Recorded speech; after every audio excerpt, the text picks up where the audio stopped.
Hey, how's it going? How's it going? It's Terrence and Jill. You started talking before the thing came up. That's okay. I'm excited. Oh, am I in? Is this? You want to come near me? I Come on do. over. Come Oh, on over. hold on. Let me get myself together. That's what's up. Hey, everybody. Hey, how's it going, everybody? Happy Tuesday. I'm about to say happy Friday. Mm, Happy Tuesday. yes, yes, yes, We're here. yes.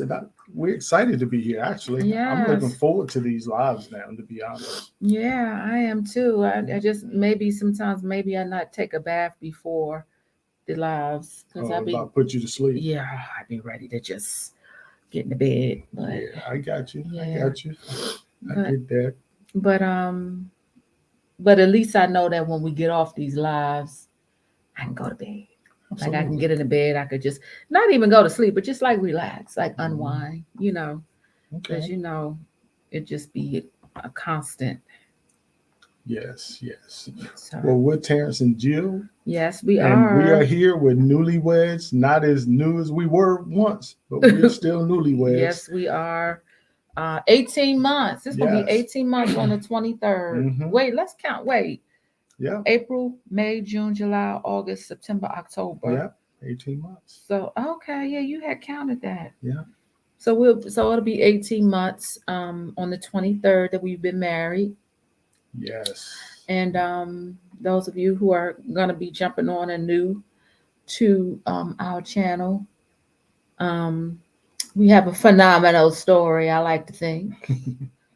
You know. Yes, yes. And we are here. We We have a lot of well over 100 now, I believe, of videos out we there. do? So I believe so. Yeah. So, I don't know if it's 100. definitely check Well, us out, and go back and look at how we started because we've been doing this for years. yeah, we Yeah. started doing these videos in 2021.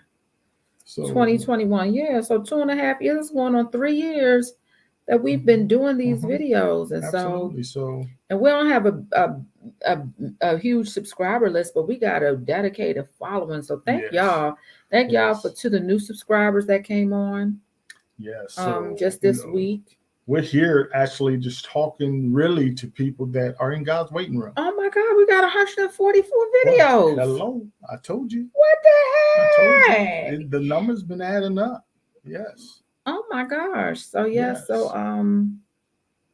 we Yeah. So, are go on, check us out. Go back to the beginning and just start, looking at them one at a time.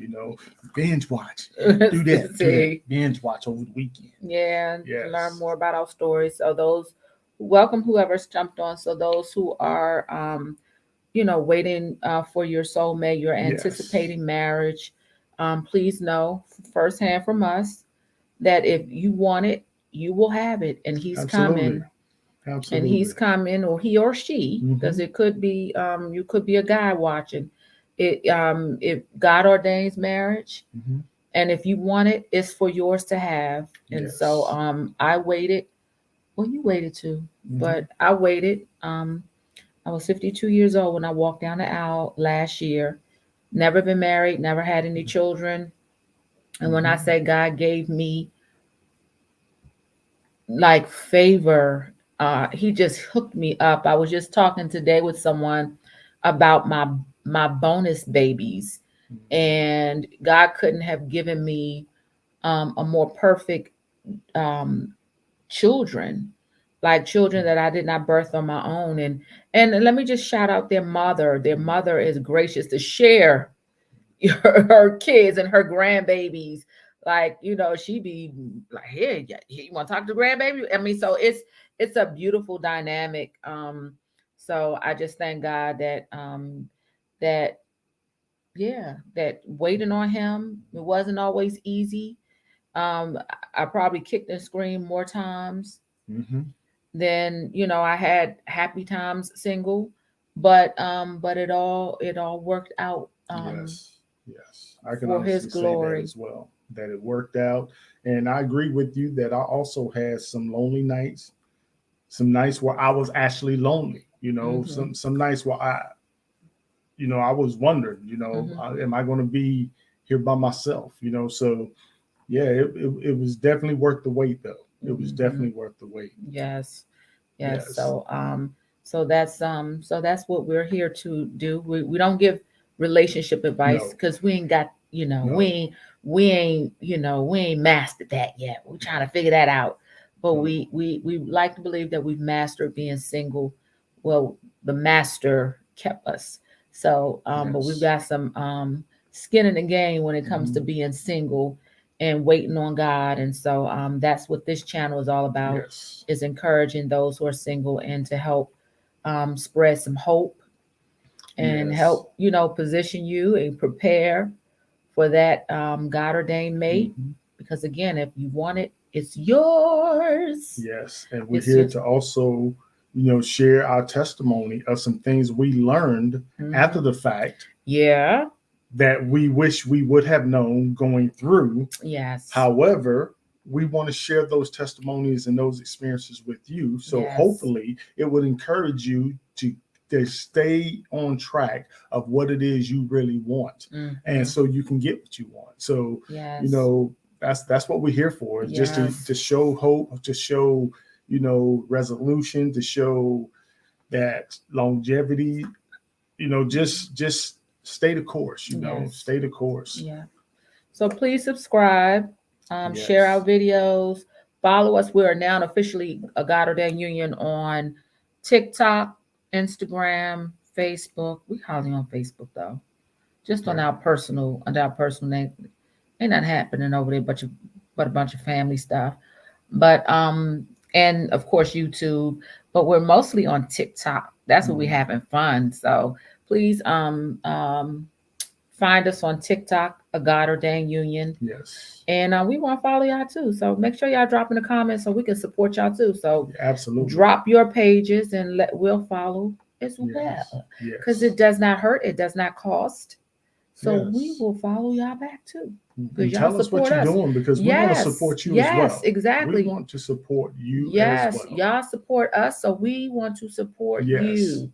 So Yes. drop what you're doing and all that good stuff. If we could shout you out and Yes. if we could hold up a book, Yes. Whatever it is, whatever. just let us If you, know if you, what you're doing. yeah, if you want us to buy a T-shirt or a hat, we all about supporting. So, Yes. but yeah, so that's what Any more announcements? That's us in a Okay, nutshell. that's us. So we got this topic tonight. Yes. Topic tonight, and I don't even know what it's about. I just know that um, it's Mm-hmm. been a lot of chatter Mm-hmm. out there about men and women and their roles and responsibilities. And I thought the generational gap was wide, and I thought the racial gap was wide, but daggone, this gender gap is getting just as wider. And it's sad to watch. It's a lot of things being said. It's a lot of finger pointing on both sides. A man telling a woman what she need to do, and a Mm-hmm. woman telling a man what he need to do or what he not doing. And it's disheartening, and it's like I mean, I just personally think that if I now maybe this is not what that scripture mean in the Bible, but I do, that scripture that says women talk to women, that women need to be, quote unquote silent and talk to women. And I need to study that scripture some more, but I like the fact that the truth of that women need to go to women about issues. And I believe men can talk to men about issues. And so instead of women pointing, you ain't doing this, and why you ain't doing this, and you need to do this, and you need to do that, and men telling women that, I think it's probably more of our responsibility that women tell women, look, this is what you're missing out on. This is what because you want to do this and you want to, and then men tell men. So with Yeah. that being said, Terrence gonna say some stuff about a man. And I mean, as women, we about to sop it up like, Yes. biscuits and Yes. gravy. We about to take it up because I don't know what he's gonna say. But I titled this not even knowing what he was going. He said he just wanted to talk to the men, and I just titled, "What kind of man would I be?" Y'all know that song. Well, that's definitely close enough. It's definitely some things that need to be said. It need to be said to, like you just said, both. But today, I have been on this channel for, as we just admitted at the very beginning, we've had this for a couple of years now. Mm-hmm. So, but it's time to be serious about what it is we're doing here and what we're trying to achieve. So, what I need to do from this point on is take my leadership as the man and hold men accountable. So we're going to start that today. So for Ooh. those of you that hear this live, or if you hear this later, we don't give advice, but I do suggest you get your man, if you have one, and have him to listen to this, because it's time that we start being honest within ourselves so we can be honest to each other. So that's what I'm going to do today. I'm put scripture in it, but I'm also going to do this from today's language. Okay. So hopefully it'll be easier to hear. And this is going to be the beginning. This will not be the only time I basically call men out, because it's time we step up. Because whether y'all know it or not, God created marriage. He created the family. And that is a very important institution for God. And he put men at the head of the family. And so if we don't get men right, it really, I honestly can say, if we don't get men right, there's no reason to even worry about what women are doing, because we are the ones that have to set the tone for the type of home we're going to have, the type of household in the family we're going to have. So, because we have to be the leaders of the family. That's what God ordained in us. So we got to step up in this. To be honest, the devil's busy. So we got to quit playing around and start being very serious about what we are doing and why we're doing what we're doing. So hopefully this right here is going to be the beginning of some truths. And I'm going to just put it out there, and wherever the chips fall is where they're going to fall, because this time I told God that if he gave us this platform, I will be a servant and do whatever it is he called me to do. So it's time to put it out there and let it do what it do. I don't know what he's going to say, y'all. So, it's not dogging anybody out or anything, but it's just being honest, Okay. And like I said, I'm going to put it in today's verbiage. So, I got about 4 points that I want to bring up. And trust me, there's a whole bunch of them. But there's also so many ways this has been said from a few leaders that she and I subscribe to and listen to. So, if y'all listen around and you've heard different people speak about different topics, you might have heard some of this in different words, but I'm going to put it in mind today. Okay. Okay.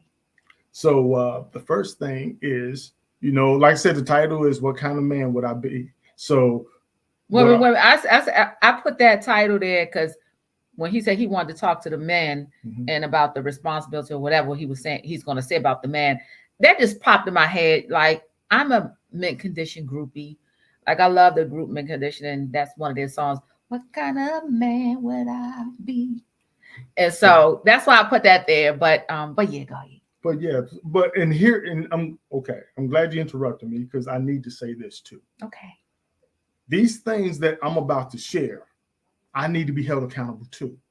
So this ain't just talking about other people as if I'm above anything or I'm perfect. Okay. No, this is including me, because as I was writing this, I saw where it's like, oh, I need to get better at that right there myself.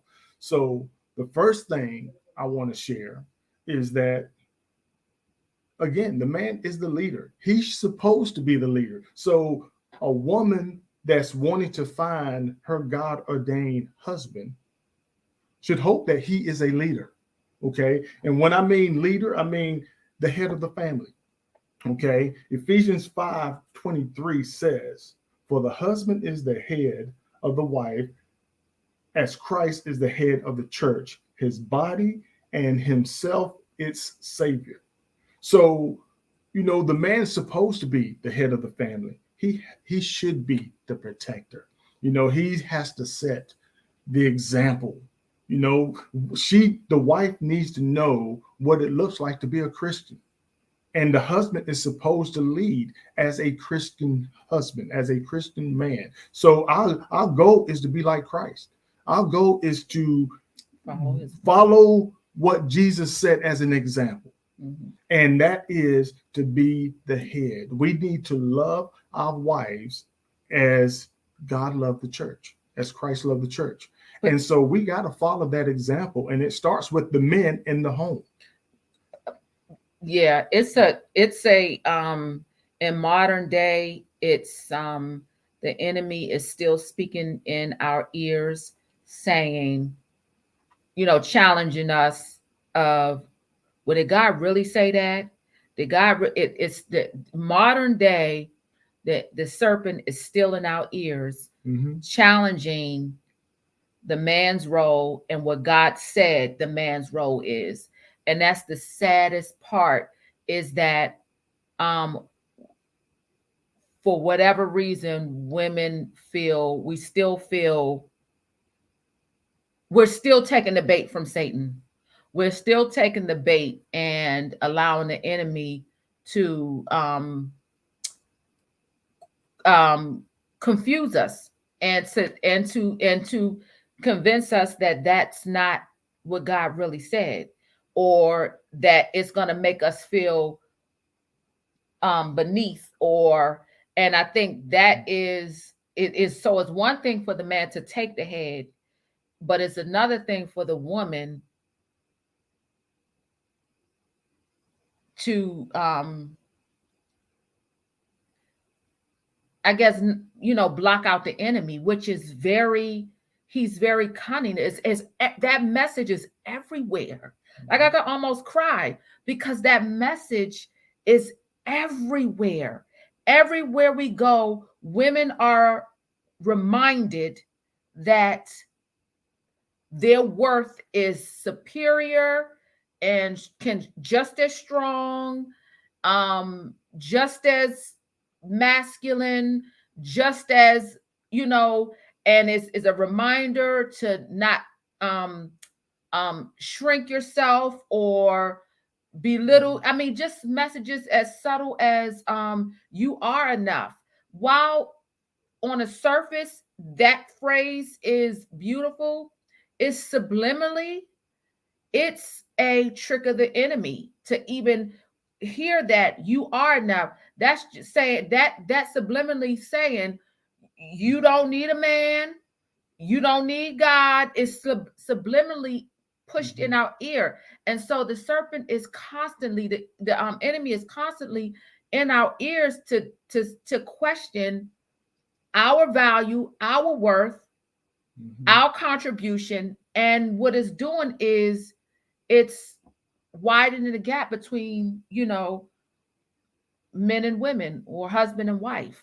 Which is proving my point.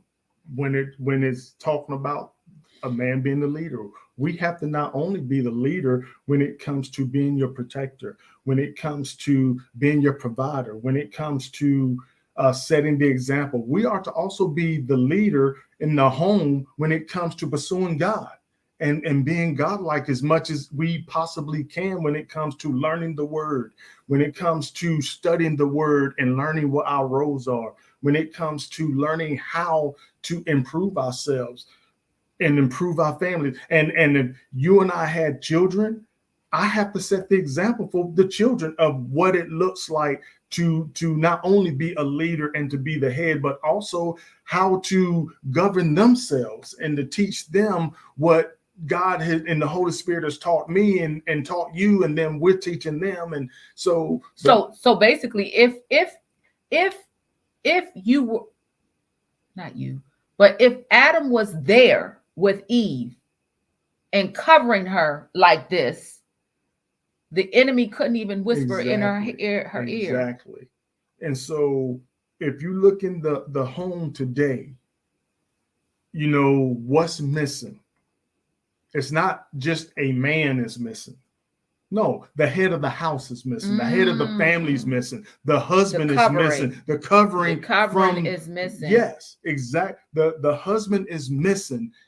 The manly man is missing. The covering, the protector. So I say that to say, you know, what kind of man would I be?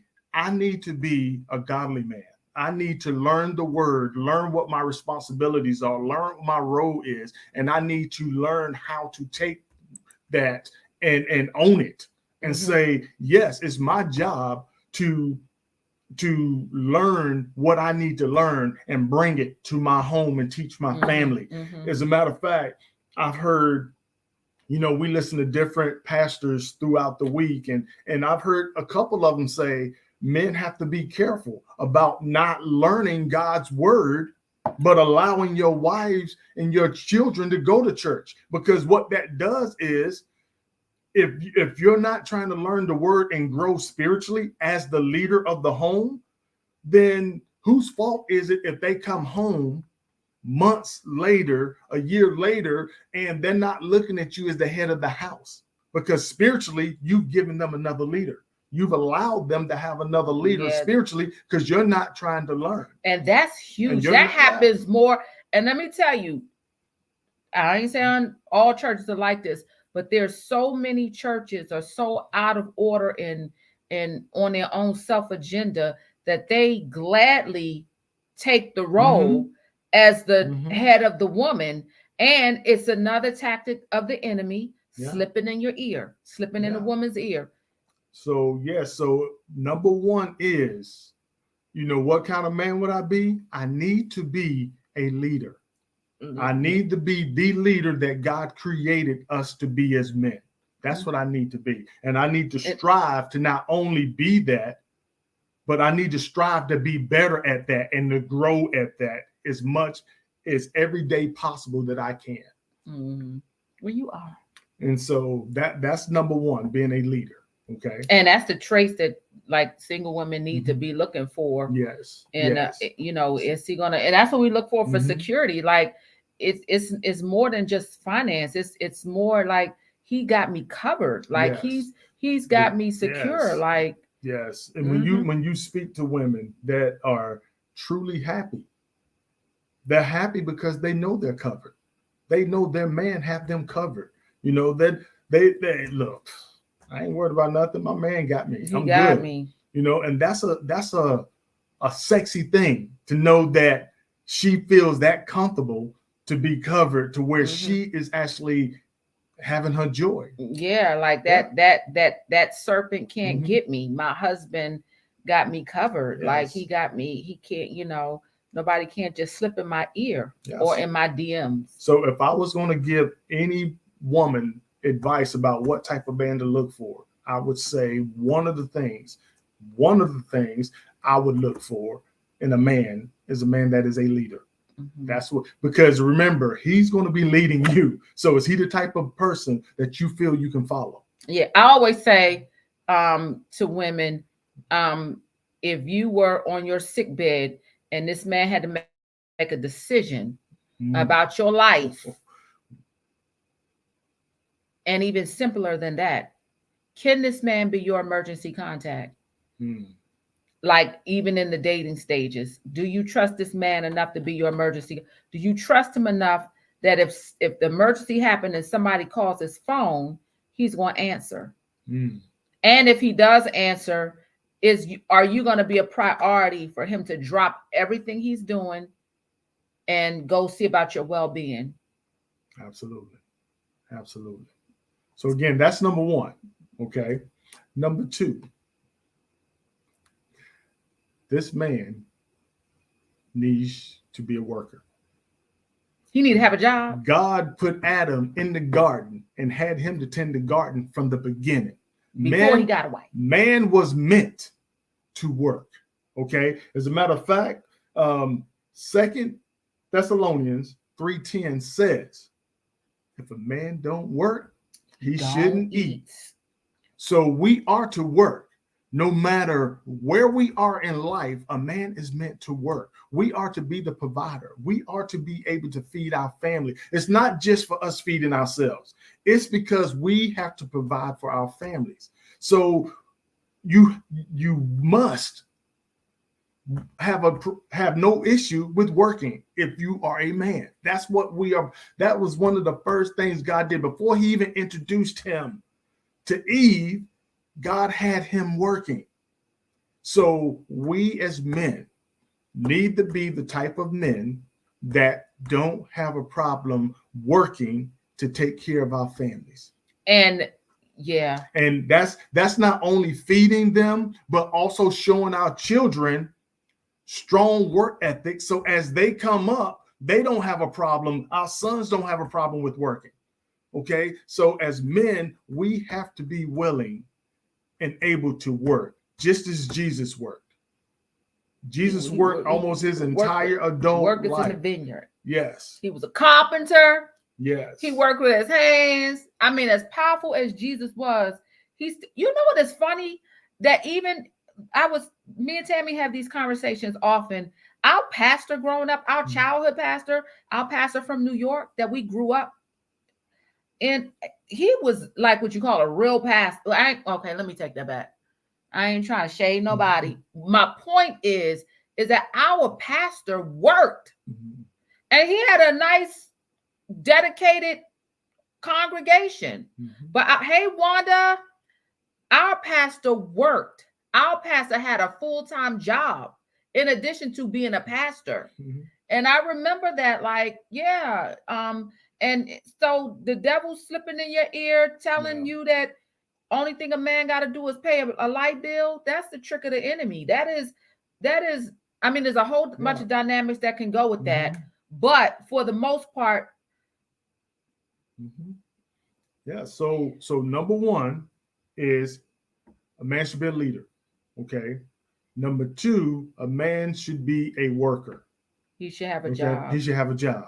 He should work. That was one of the first thing God did with Adam is give him a job. You know what? I it's so funny that I know of so many women that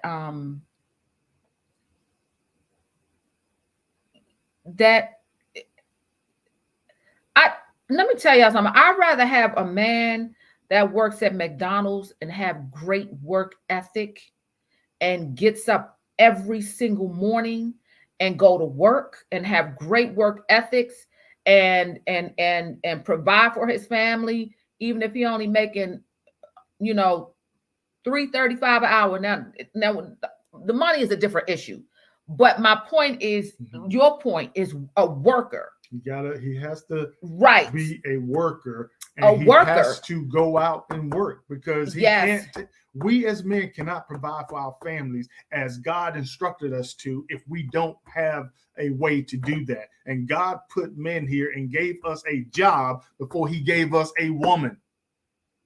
Understand that. He gave us a job. He put Adam to work to take care of the garden before he introduced him to Eve. So understand that it's so important. So there's two things we've covered. He has to be a leader and he has to be willing to work. Okay. Now, don't get me wrong. There's always an exception or a season where he may have to do something like take care of you because of what have you. You might be down or he has to take care of you or whatever. I get all that. But at the end of the day, I'm talking about a person that is willing to work to do what he know he's supposed to be doing as the man and as the head of his household. Okay. Yeah. So being a leader, being a worker. Okay. Yeah. Wait a minute. Let me just say another point to that too. Being a worker. There's a reality. I'm not gonna call her name, but y'all probably know who she is. There's a reality TV star. And she recently divorced. She filed for divorce from her husband. Her husband had a professional background, at all not hurting for money. But the issue in their marriage was that, well, from what she was saying, from the stuff that they had talked about over the seasons on the show, is that the husband was quote unquote lazy. He didn't have any motivation or drive to do anything because he had then finished his career. And she had, because if the husband does not have vision, the woman doesn't have a purpose. And so she was feeling like there was more life to live, there's more things that she wanted to do, or she wanted them to do, but he was just sitting around and not doing anything. And it ain't about the money, because they got more money than they probably need. And so I'm not saying that she should have divorced him, because that's, to me, I don't know what really was the underlying issue. My point is, it's not about the money. It's about working. It's about being mobile and doing something and being productive. That's what it's about. It's about using what the activities of your limbs and the skills that God gave you. That's what it's about. And you know what? You brought up a good point that I do need to elaborate on. A man gets his vision from God, and then the woman gets her purpose from the vision that God gave her husband. So you need a man with vision, okay? Because that gives you your purpose of being in that relationship. Yeah, to help your husband accomplish the vision that God gave. I knew of a man, I still know the man, but back in the day, I used to work with this guy. He was a multi-millionaire. But here's what he did, and he shared his story, so I don't have a problem telling this. He said that after he made his money, he ended up becoming an alcoholic years later, because he felt like he had made enough money. He didn't have any drive. He was living the lifestyle he wanted. He said he bought all the toys he wanted. And so every day around 9 o'clock in the morning, he was like, I'm sitting around with nothing to do. He said, and I found myself going to sports bars that were open, or going to these restaurants.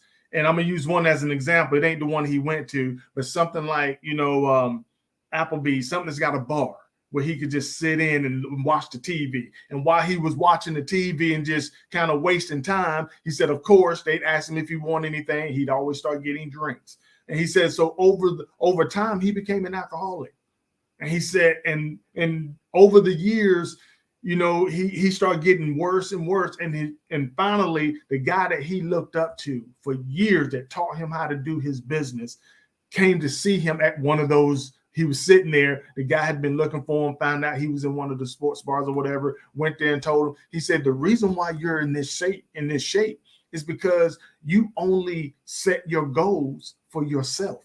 You didn't set your goals to help anybody else, any organization. You got all this money, but you never put in your goals or your desires that you wanted to help people and give back.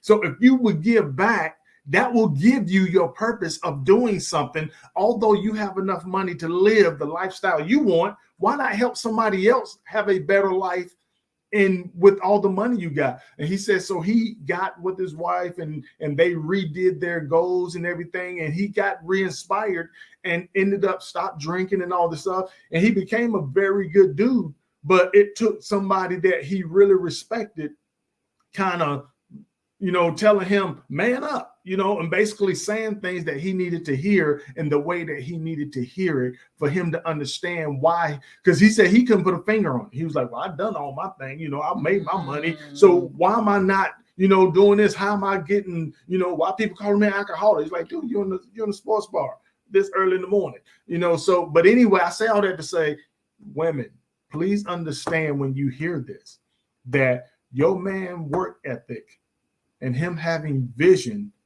is going to be directly linked to your purpose in your marriage. Okay. Even if you are a woman that was successful before you got married, trust me, I'm telling you, it doesn't matter what you did before you got married. Your purpose comes when you get your husband, and God gives him the purpose from him goes towards your purpose in the marriage. It goes to another level. Yes, it goes to God another has level. A different expectation and for a family, a husband and wife, than he does for a single person. It's a totally different. It's on a whole nother level. It's on a whole nother understanding. I mean, it's really important for you to understand that because it's really big. Yeah. Okay. Yeah, and the Bible says that God does a new thing for him and for you, and so he can't even if my husband is working and he has a vision to, I don't know, let's just say I don't know, whatever the vision, we know our vision, but he can't even get to the next level of how he needs to work on the next level without me, because God has called me into now at this part of his life. God has called me into his life to help get him to the next level, help us get us to the next level. We're going together. But he can't do without me, and I don't have a purpose without him. Like, it ain't, I'll be stuck in the savvy servant. And like, here's the thing, just so you understand, in Proverbs it says that a foolish man will not seek counsel. And who's the first person I should seek his counsel outside the Lord? My helpmate that he gave me. That's why he gave us a wife, is so we would have someone to help us do what he's put in us to do. So, women, do you think you got some value? Absolutely. You got more value than you think. You got more value than anybody has ever shown you. And that's why the enemy wants to That's why the enemy wants to keep us from getting together. Yep. That's why those of you that aren't married now has to understand that's probably why you're not married. Not because you don't want to be, and not because God has the enemy has convinced you that what you're doing alone is okay.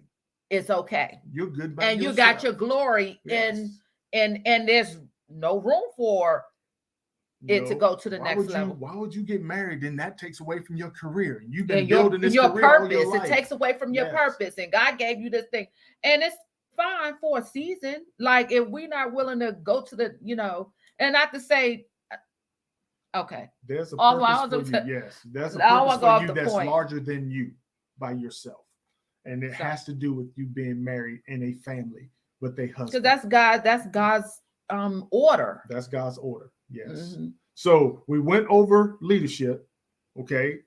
We went over a man should be a leader. We went over a man should have a work ethic and work. Okay. The next one is that he should be a student. And here's what I mean by student. One, he should be willing to learn of God and to learn more about God. But this, I'm not going to say it's more important, but I'm going to tell you, it's right underneath it. He needs to be willing to learn his wife.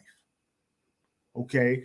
So because of how we are to treat our wives, a husband has to be willing to pay attention to the things that his wife needs, to things that his wife desires, to things that his wife wants. And then we are to give it to her. Okay. So if she says, I don't like this, I need to stop giving it to her because she don't like it. She don't want it and she don't desire it. So why would I give her something that's not going to make her feel good? That doesn't make sense. And God says we need to take care of our wives the way he takes care of the church. So guess what? If she says she wants it, if she says she desires it, if she said that she needs it, I need to give that to her, but I need to pay attention to her so I can learn those things, because no man is going to know any woman 100%, but this is my wife. So guess what? I should know her better than I know anybody else. And you learn those in the beginning stages, in the dating, but you keep learning. Because there are going to be times as she gets older, as she matures, some of the things she liked when we were younger, she may say, you know what, I've had my share of those. I'm a different person now. I'm at the age where I don't need those things, or I don't desire those anymore as much as I used to. I have to pay attention to that because I'm her husband. If she can't count on me to know her. So I heard that somewhere before. Recently, somebody said the things that, what was we watching? Or was we talking to Mm-hmm. Maybe it was when we were talking to Donita and Tark. There was, things that I liked 10 years ago or 5 years ago, Yes. or even when we first started dating. Mm-hmm. I don't like no more. I don't, Mm-hmm. I want something different. I want, but First yeah. Peter 3:7 says, likewise, ye husbands, dwell them, it says, dwell them according to knowledge, giving honor unto the wife. We have to learn. We have to be willing to learn. We have to want to learn. Why would I want to be with her and not learn? That learn who she is, learn what she wants, learn what turns her on, what turns her off, what makes her happy. Who wants to be with the wife that they're not trying to make happy? That don't make any sense. It ain't our job to give her certain things, because God's job is to do those things. But there are things that I have control that I need to do because he gave me those responsibilities as her husband. And they, hint, hint, they don't come after you marry. Like, these are some of the things that you can scope out in the dating, like in the getting to know phase. Like in the, you could scope those things out. Like, is he, is he a leader? Is he a worker? Is he studying me? Is he really studying me? Yes. And I'm telling you, and the last one that I'm going to cover today, and like I said, these are only 4, but this one here is going to tie all the other 3 and this one together. What is it, baby? Okay. This one is, I need to be her lover. And what I mean by being her lover, okay, Colossians 3:19 says, husbands, love your wives and be not bitter against them. That means my job is to love her. Even if there are days when I feel like she don't deserve to be loved, I need to love her anyway, because that's how God loves the church. That's how Christ loves the church. We have to, it's already been set forth. And not only do I need to just show her how much I love her, I need to, if we ever disagree about something, it's more important that I learn how to speak to her than it is to let my anger get me upset that she and I disagree. Because I need to treat her in such a way that when she leaves the house and go out in public, people can actually look at her and say, this woman is well loved and well taken care of because she looks like she is being loved. So basically you're saying, as a man, say that it is a single man. The single man has to have the ability to love. And I guess the first person you can see is how he loved his mother. Well, and here's the thing. That man was created by God. So if he's got God in him, he has the ability to love. If he, yeah. So I say that to say, yes, there are signs that a woman can see that should be able to see. One, how he treats his mom, how he talks about his mom, how he talks about if he got sisters, how he talk about his sisters. Okay? His daughter, if he has a child. Biggest, his ex. His ex. And here's the thing, not just if he's been married before, even women he used to date. When he's speaking about them, you can't be. Listen, if a man is talking about be this and be that, that be this, that be that, and all, I couldn't stand her. It's like, okay. If he got bitterness, and don't get me wrong, I get they're not dating anymore or they're not married anymore. However, there was a time when he thought she was whatever for him to get in a relationship with her, and then it's nothing for them to figure out that they're not meant to be together and just go their separate ways. Now, we're not perfect, but come on. You don't need, if he's constantly referring to women in a certain way, you have to have a red flag somewhere that says be able to you discern, might want to step back a little bit. Try the spirit by the spirit, just to make sure that this guy ain't somebody crazy or whatever, or still harboring feelings. Yeah, because he with you now. I was watching. Okay, I'm gonna admit it. Go ahead. I was watching Love and Hip Hop the other day, and at least 3 of the guys on there, the way they were talking to their girlfriend's mother. It was like, are you kidding me? Like, this is recorded. Like, you, girl, you could see him talking to your mother like this. Not his mother, your mother. On national TV. On national TV. If that's not enough for you to run, but for whatever reason, that doesn't, as long as he quote unquote don't talk to me that way, a lot of women think that's a sign of protection and the security. Like he, you know, I'm like, look, I've heard women say, I know he's doing this thing, but as long as he don't do it in my face and disrespect me, just the fact that he's doing it. And you know it. You know it. You disrespecting yourself. You disrespecting yourself. Yeah. But I will say, a man has to be the woman's lover. So, and I mean, this is within every single way it is. I mean, I need to learn, if I don't know, how to speak to her. I need to know how to describe how she looks every day. And it can't be, baby, how I look in this dress? You look good. You look okay. Every day. But then she asked me about basketball or football or me playing chess, and I can use, 30 minutes worth of words to describe what I think about football, but I'm describing her dress that she just spent 3 hours to put on with one word. Really? And then after the second or third day, she's going to be like, well, that word is old. That's the only word you got. Because women wants to look beautiful for their men or for their man. So I need to respect the fact that she took that long to get dressed and have patience. I want to look beautiful for me too. Yeah, and I need to be able to say, baby, take your time when you get dressed. When you get done, then we'll leave. That's why I don't wait till the last minute. So what kind of man would you be if actually you got a low maintenance wife? Because I don't even require that. Like every day Terrence says to me, baby, did I tell you I love you today? I don't know. Like I like, because so I tell you I love you so much that it's it's standard. It might not even have its meaning anymore because it's like you hear it so much. No, it becomes like, I don't know how people don't have it, because it's like it comes standard with, it's shown, it's said, it's displayed. My husband got good work ethic. He goes out, he's the leader of our home. He, like,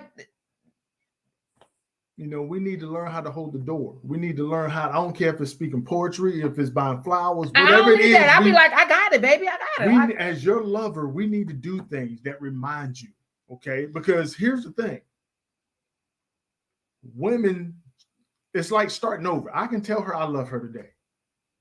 But if I don't tell her tomorrow, she's going to be like, wait, time out. Hey, if it goes a week, I'll be like, wait a minute, something different. Did you tell me you love me today? So guess what? Every day it's like starting over.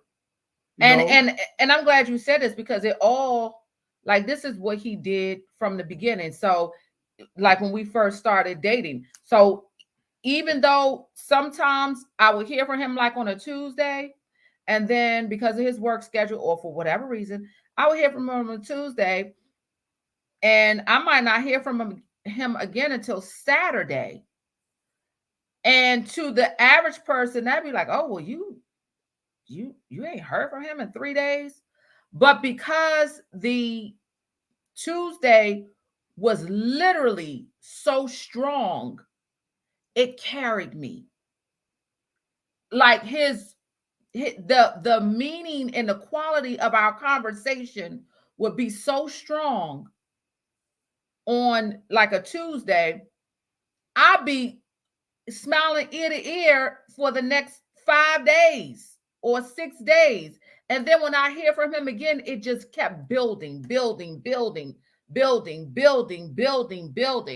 And so yeah. So you'll know from the very beginning that you know how he's investing in you. And we You'll talked know. about that too. Yeah. I said, I'm doing my best to make sure I don't start something with you that I can't continue throughout our entire relationship. Because I don't want you to think that we've gotten to a point where I'm not going to say I love you.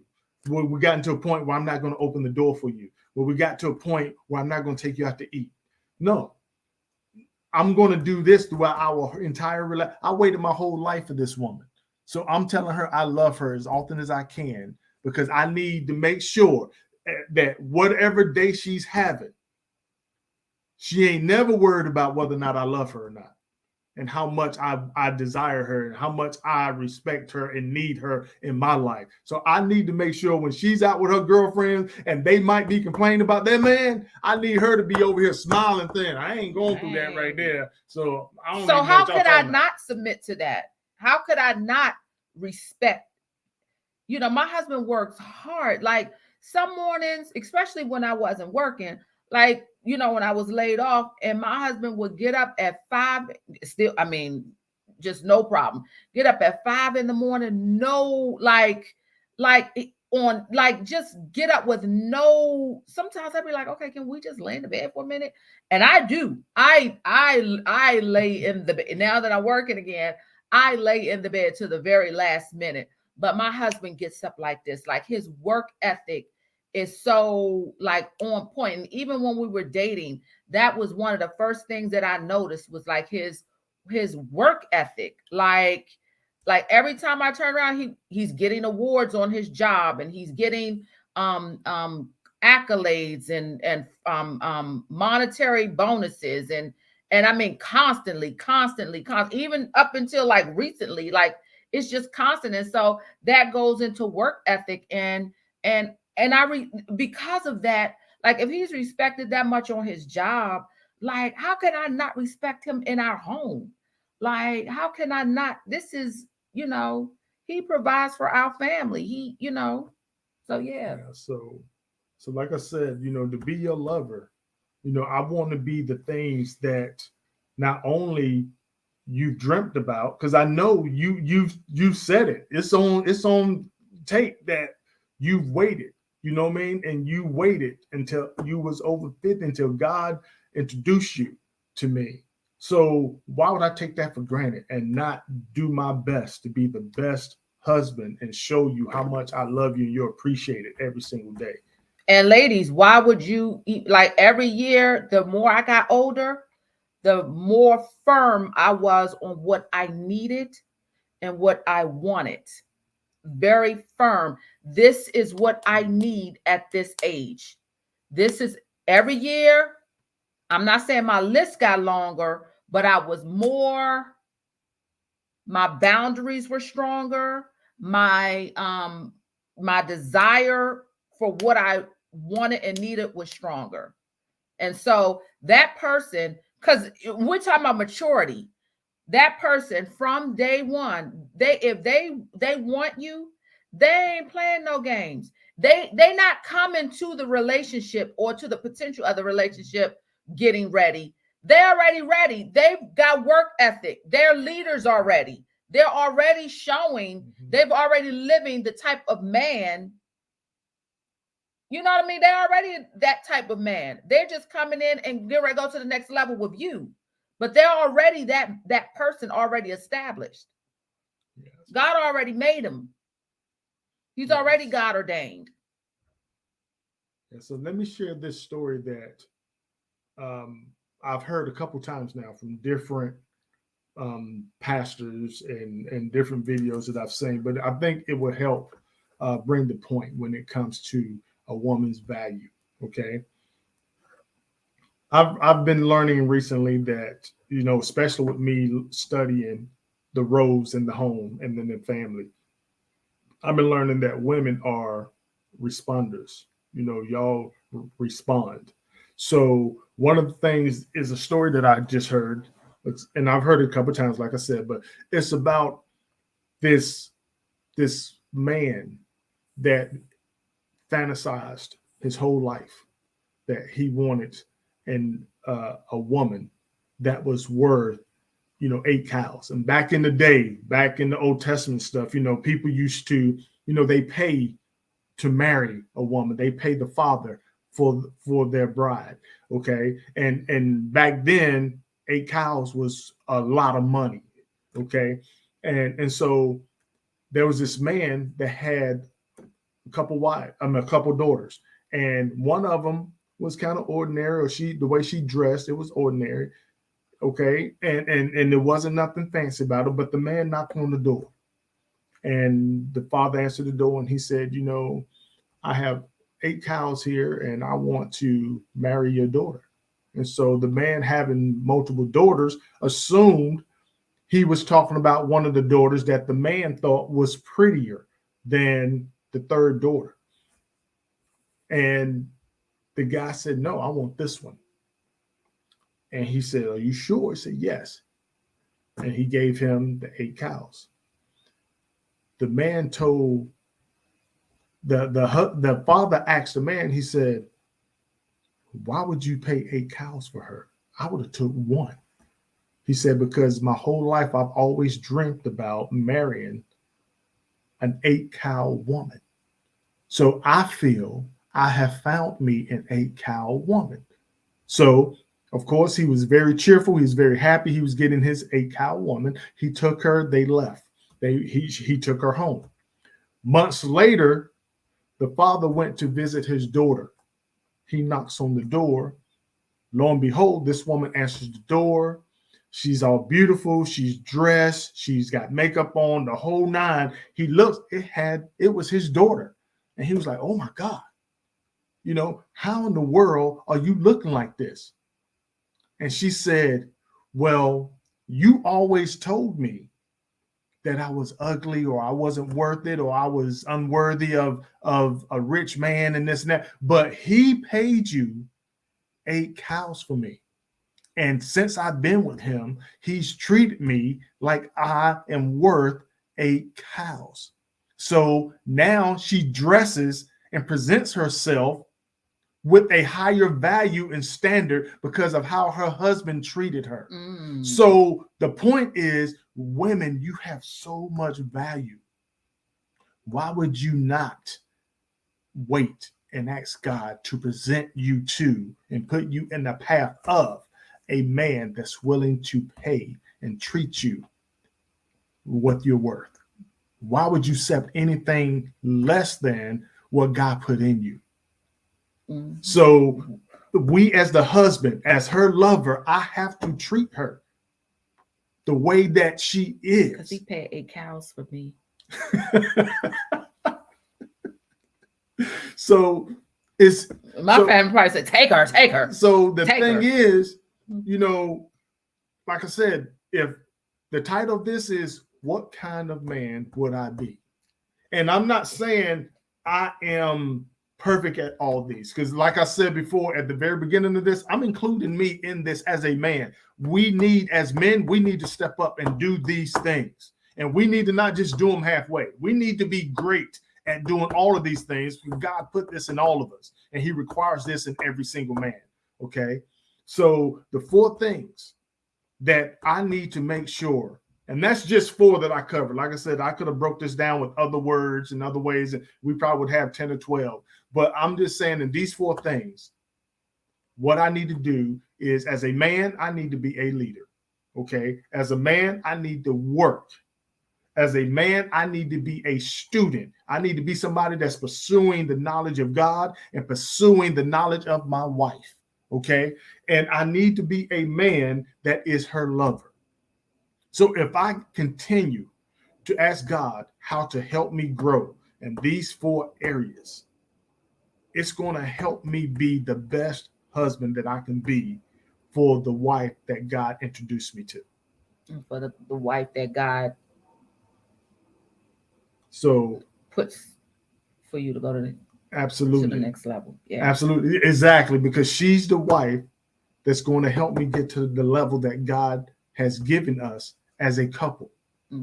So ladies, if you can't, if that man comes along and you don't, and you can't, I don't want to say feel, but if you can't see, or if you're confused about your purpose with this man, then that might be a red flag. Yeah. If you can't help him get to, Because if here's the thing. A man also needs to need his wife. he gotta need you. Because you have to fill a need. Your job is to help him. That's why the Bible called you a helpmate. Okay. So if he don't need your help, then he ain't the right person for you. There's a video going around. I know we gotta wrap up, Mhm. but there's a video going around. I didn't hear the whole thing. I just saw the headlines. I was like, this is some garbage. But it's basically a pastor saying, he's in a pulpit and he's basically saying, women, get used to it. A man only wants you for sex or something like that. That's what we really want you for. And again, that's one of those other cunning serpents that's programming, downloading in the subconscious. So with that said, Yeah. I hope you got something out of this. I hope it's been helpful. I hope it's been interesting. I hope it's been very eye-opening. I hope it's been something that you can relate to. So yeah, what kind of man would you be if you wasn't a leader, a worker, if you didn't work? Oh my God, that wouldn't work for us. If you didn't go to work and you just sitting in front of the... I can't sit in front of TV. You know that. I mean, I can sit in front of TV once I get done with everything, but I can't just sit home all day. Yeah, what kind of man would you be? Not mine. So, like that will drive me crazy. All you doing is hobbies and playing the game on the TV. That would drive me. Now here, yeah. See, now I'm old school when it comes to that. I don't know how to play games on TV. I tell that my son when he was growing up. I said, "Look, I can't play Nintendo with you, but we can go outside and throw football. We can go out and go to the park and shoot some ball. I don't know how to play them games because that ain't what I did when I grew up. We went and actually played physically some type of sport." So yeah. So yeah. So that was, like I said, I didn't know what he was going to cover, but yeah, what kind of man would I be if I lived out? Like I said, this won't be the last time that we talk about this, but yeah, women, I'm coming back. I've been sitting on this for a couple of weeks. Yes, we heard what Tyler Perry said, and it struck a chord. And so we're probably going to be dissecting the woman role and the man role for a couple of weeks. Yeah, because look, you got to understand how important we got to get it back. Marriage is. We got to get it back, and y'all. What it means for you not to be married. It's too many women who, they said it's a loneliness crisis going on. It's too many women who wants to be married, and we're fighting with ourselves between wanting to be married and wanting to be solopreneurs. And it's a war within ourselves, and a lot of times that's preventing us from even getting who God wants for us. And so we've got to bring it back. And so I truly believe that God called us for such a time as this, to speak to singles, because the enemy is shouting loud and clear, and it's saying, men, you're not worthy. Women, you're not worthy, and y'all be better not together. That is the whole agenda of the enemy. And so he is a liar, a whole liar. So with that said, may God bless every one of you. Yes. I can tell you that your God-ordained soulmate is closer than you think. Yes. He's coming. Yes. So thank you. Keisha's thank you, Corner. Keisha. Haven't seen you in a while, sis. All right, y'all. I'm going to bed. Yes. All right. Deuces.